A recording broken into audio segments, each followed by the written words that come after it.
Hi guys, welcome to the channel. In today's video, I'm going to show you how you can enable raise to speak feature on Telegram Messenger. Before getting into this video, must subscribe to our YouTube channel and click on the bell icon.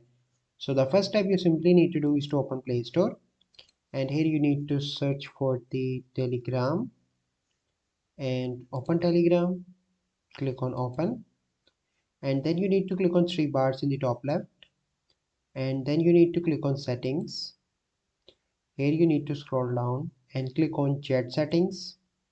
Here you need to scroll down again, and in the bottom you will see an option of raise to speak. You simply need to turn that on. So this is the process by which you can enable raise to speak feature on Telegram. I hope you find this video helpful. If you find this video helpful, must like this video, subscribe to our YouTube channel for future videos. We'll see you in the next video. Thank you. Have a good day.